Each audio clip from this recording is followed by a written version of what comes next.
Waiting until the last of the barges had disappeared into the haze that hangs low across the river, Saurican turns, motioning for what remains of his command to follow. As he and his small detachment of troops cross the docks, all who might have ventured across their path quickly disperse, leaving the way clear.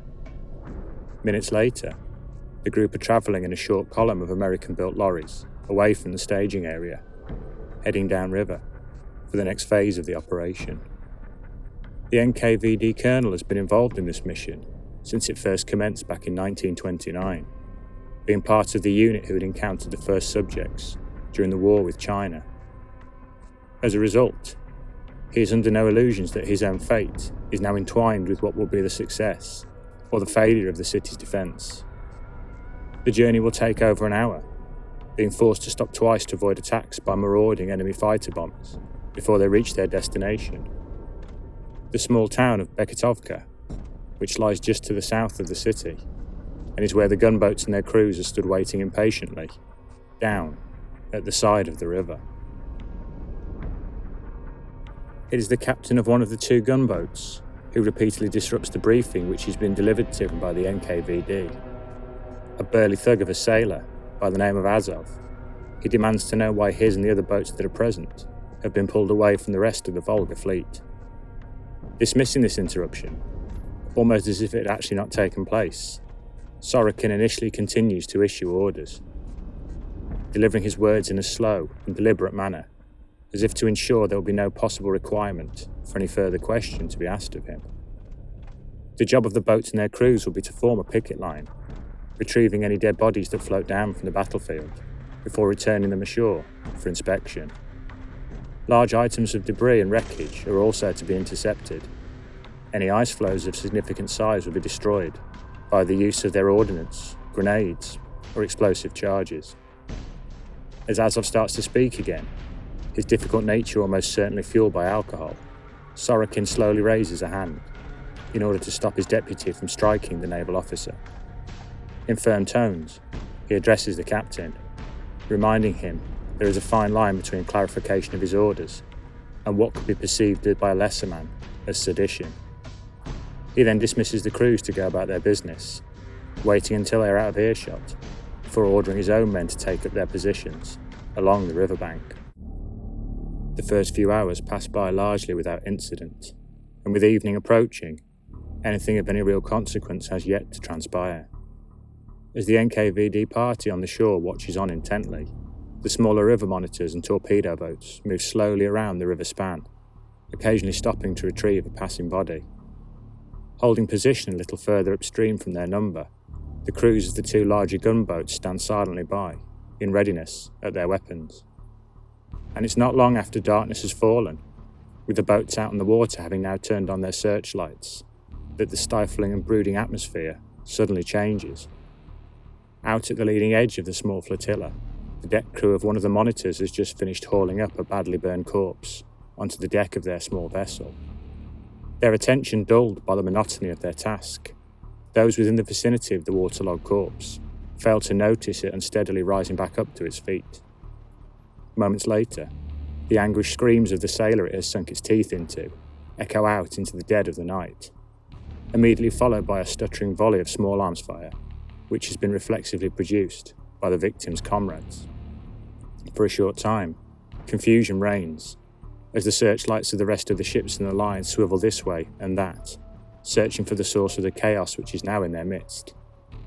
Finally, a minute or two later, they come to rest upon the deck of the monitor, their powerful rays brilliantly illuminating the truly horrific sight that's found there.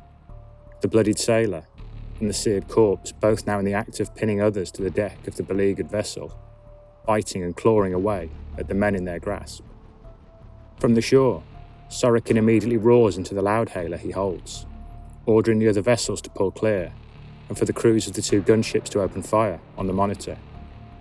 His command is met with a bellow of protest from the wheelhouse of Azov's boat, the burly captain refusing, instead readying his own craft to render assistance to those that are under attack. But at Saurican's repeated request, the captain of the other gunboat quickly complies, his cannon turning to blast the smaller craft and its occupants out of existence. Barely has the roar of the gunboat's cannon ceased. Then a haphazard chorus of yells and cries sounds out from each and every vessel. Framed in the searchlights, shining from the NKVD positions on the shore, shadowy figures can now be seen, silhouetted against the hulls of the craft. Almost as if the explosive destruction of the dying monitor at the heart of the ailing flotilla has somehow been the fiery signal they'd been waiting upon. Soaking, bloodied pale figures, wearing an endless variety of uniforms and insignia, suddenly hauling the way up and out of the freezing waters onto the decks of the waiting craft. The men that these spectral intruders encounter, however, are far from new to the ways of war. Tough sailors who've already lived hard lives that have been made harder by their participation in the battle for the city. And now they fight against the dead with the same levels of hatred and determination they deployed against the German invaders. The staccato sounds of their firearms echoing into the night, alongside the heavy thudding of their blades and their tools against the pulpy flesh of their opponents. In some cases, such endless reserves of valour will prove sufficient. The awful visions they face ultimately sent back down to the same depths they've emerged from. But such victories will prove scarce, with the seemingly unending numbers of the horrors proving sufficient to swamp most of the ships, and also their crews. As he surveys the slow death of the fleet, which he's been granted temporary control over by his masters, Saurican's grizzled features harden. Once again raising the loudhailer, he bellows out across the waters, ordering the crews of the gunships to destroy what remains of their comrades. But the cannons of the larger boats do not fire, with Azov's boat powering forwards into the fray, whilst his counterpart maintains its distance from the chaos. As Saurican's increasingly threatening commands sound out across the river, the big captain's ship instead cruises slowly through the sinking fleet, his men reaching out, hauling survivors from the smaller ships onto their deck, blasting away at any of the undead that try to follow. Gripped with rage at the defiance of the drunken commander, Saurican tries one final time to coax the remaining gunships into opening fire, promising nothing but death to the men aboard the lone vessel if his orders are once again defied by their young commander. Then, as Azov's ship begins to reverse away from the horrors that surround it, his men still firing into the shambling figures around them, the NKVD Colonel raises a gloved hand high. This gesture immediately being followed by the sounds of his men readying themselves for what is about to take place. As their commanding officer's raised arm falls down to his side, the machine gun and mortar posts he's prepared for this eventuality open fire. From up and down the muddied riverbank, wicked lines of heavy machine gun fire scythe forth, working their way back and forth along the sides of Azov's vessel. The big captain himself, standing half outside the door to his wheelhouse, is killed instantly, his body carved neatly in two as he's caught in the maelstrom. For the next few minutes, any and all of the men stood on the decking are similarly dispatched, their bodies disintegrating under the relentless barrage.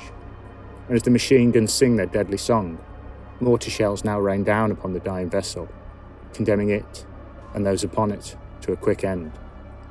For the briefest of seconds, silence returns to the scene, the crew of the second gunboat frozen at their posts by the horror they've been forced to watch.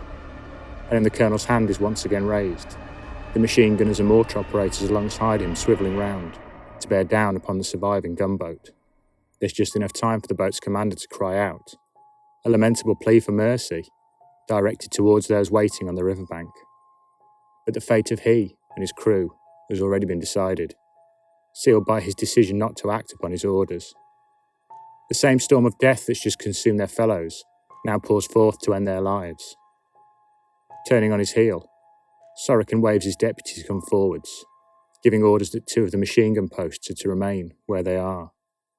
The remainder, and the mortar teams, to head back for the trucks, which will then transport them even further downriver, to where construction of the primary means of holding the dead that have made their way into the waterway should now have been completed. A series of wooden barricades and booms, which have been thrown out across the river, constructed using the time that's been bought by the sacrifice of these boat crews, manned by teams of the Colonel's own men, who've time and again borne witness to the consequences of defying his orders. And as he turns to watch what remains of the second gunboat slip between the waters, Saurican finds himself feeling absolutely nothing for the lives that have been lost. This whole endeavour was a calculated gamble from the outset, where those involved had gone on to act in a manner that was completely predictable. A foolish and weakening propensity to preserve the lives of individuals over the greater masses, one he has since played out time and again across prior battlefields. A human failing he and the men under his command have been specifically tasked to eliminate from his motherland's military response to the invaders. There is no cost too high paid to prevent the spread of the dead beyond the borders of this battlefield.